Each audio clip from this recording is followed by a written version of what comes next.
Welcome to our webinar, Overview of U.S. Food Labeling Requirements. My name is Erin Taraborrelli, and I'm the Director of Regulatory Affairs here at Source Nutraceutical Inc., and I'd like to thank you for joining our webinar today. This presentation media is educational in nature and is not intended for broad public distribution. The technical content contained in this presentation is current as of its date of presentation and is presented for information purposes only. It is not intended to be, nor it should be construed as legal advice. First of all, who is SNI? Companies that partner with SNI need more than a typical regulatory or packaging compliance vendor. They partner with us to engage with a precise and ideal group of people with a unique skill set with whom lasting and valuable relationships are forged. We can handle all aspects of go-to-market tasks related, but not limited to product compliance review, claims and translation, packaging artwork compliance, clinical trial management and design, and project and file management. So how can SNI help you? So you're interested in bringing your product across the border to the US. Selling your product in the US requires not only that your product formula be compliant, but also that a long list of packaging regulations be met, such as type height, claims, compliant nutrition facts panels, and ingredient lists. If these criteria are not met, FDA enforcement may result. Depending on the severity of the violation, corrective action will be required. It can be as simple as updating your artwork for the next production run, to being stopped at the border, or even as severe as a product recall. Recalls can be a result of a missed allergen statement or an incorrect ingredient declaration. Any type of corrective action can negatively impact your brand, from financial cost, unfulfilled production runs, to customer perception and damaged brand identity. The US is a highly litigious market, and there is also substantial risk of class action lawsuits. As regulations can be overwhelming, the best thing to do is to partner with an expert, and we can be that expert. The smart choice is to do it correctly when first launching a product to ensure it's done right and to mitigate any potential risk. In their food labeling guide, FDA has also emphasized the importance of fully understanding the US market before entering. This webinar today will highlight the main elements of label regulations in the US and illustrate some of the differences between Canadian regulations and those that you will encounter for the US. We will talk about the regulatory framework, formula considerations, and the ins and outs of US food labeling, including mandatory content and claims and other voluntary content. So we're going to start with the regulatory framework for labeling in the US. The two main regulatory agencies tasked with enforcing the food regulations under the Code of Federal Regulations, the CFR, is the Food and Drug Administration, FDA, and the U.S. Department of Agriculture, USDA. The USDA regulates the production of meat, poultry, and egg products. The FDA regulates the production of everything else, such as non-meat foods or unusual meats like game and fish products. A business that conducts activities falling under both umbrellas is regulated by both agencies. The FTC, the Federal Trade Commission, regulates advertising for most other products sold to consumers. This includes the product's website presence, and if your website is shown on your product label, the FTC will have jurisdiction over the labeling as well. We're going to talk a little bit about formula considerations now. It is very important to have a formula review completed before finalizing your label. A product compliant in Canada may not automatically be permitted in the US. For example, food additives may have different restrictions, for example, in the types of food that they're allowed to be in or the permitted amounts that they can be present in. The classification of products based on your ingredients may also differ from country to country. A food in one country may be a supplement in another, and vice versa. You may find that your product as it exists in Canada may need to be reformulated before entering the US market, which you should know about as early as possible in the process. We commonly review formulas as a first step in our client's label review process to ensure that there are no surprises down the line. Now that you have reached your labeling step, there are several mandatory labeling requirements for all prepackaged food products for sale in the US. There are, of course, exemptions to every rule, but these do apply to most foods sold under normal conditions. This includes your statement of identity, net quantity, nutrition facts panel, a list of ingredients including allergens, the name and address of the responsible party, and the country of origin if imported. Other information may be required depending on your commodity, like safe handling statements for raw meat and poultry. All labels sold in the contiguous US must be labeled in English. Other languages may be added, but if present, all mandatory information must be present in that language. Here is an example showing that some label elements have specific placement requirements.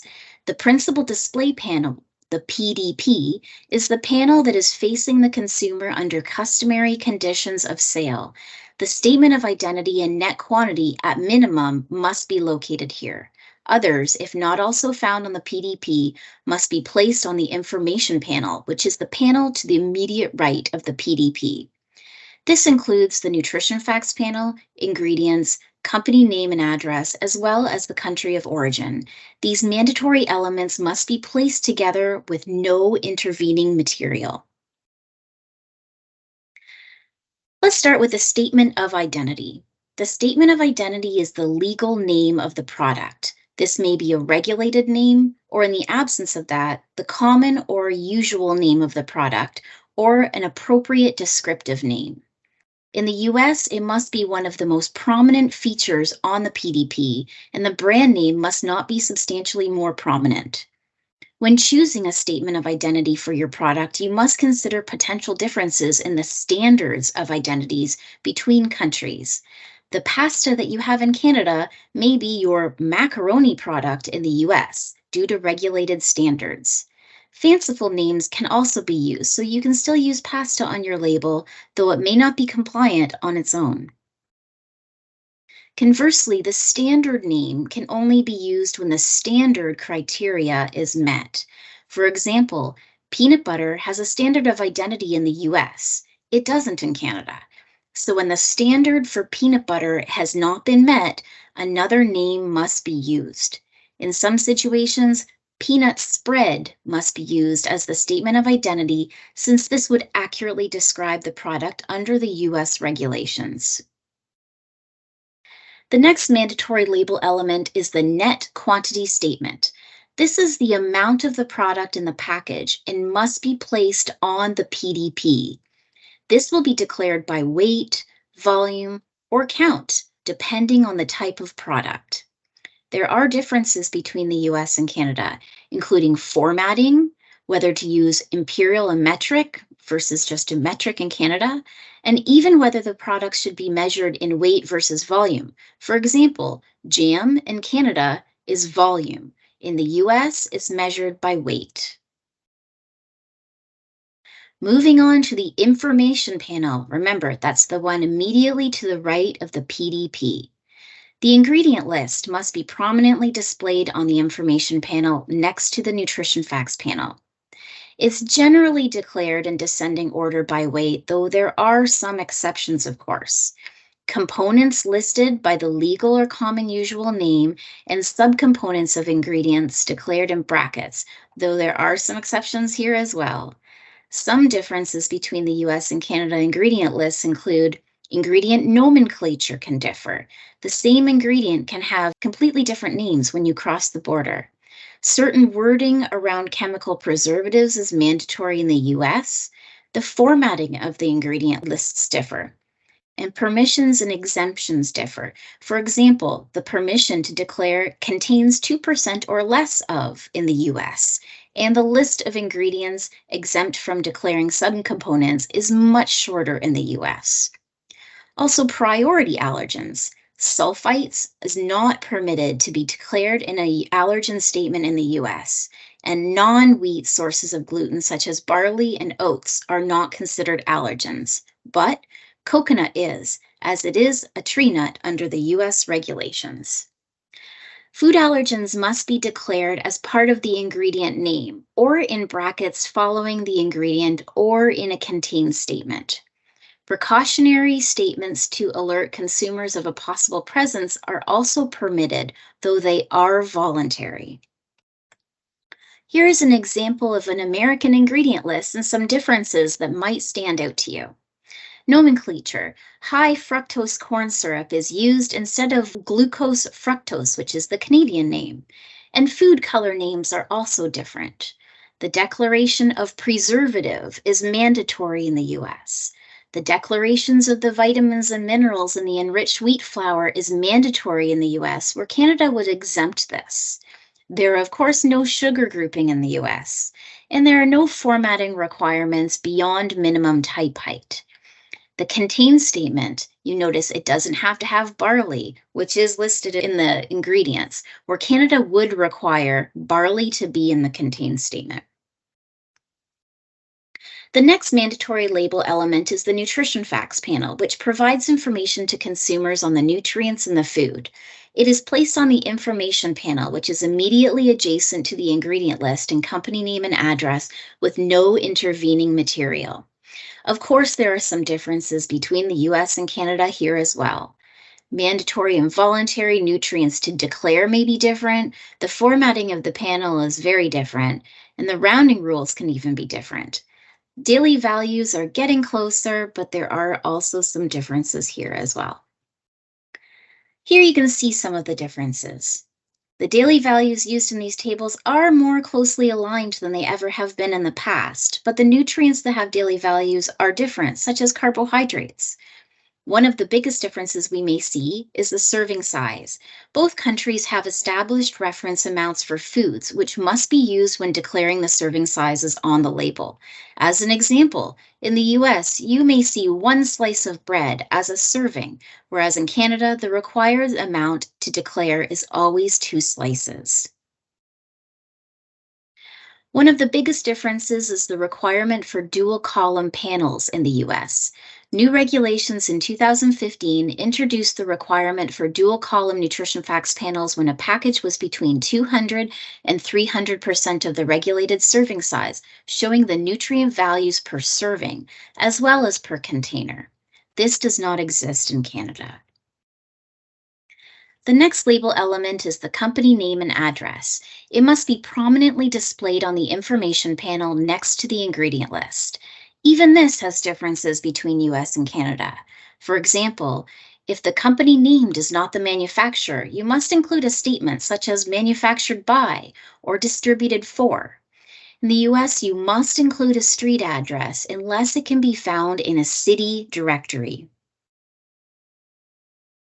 The country of origin is regulated by the US Customs and Border Protection, not the FDA.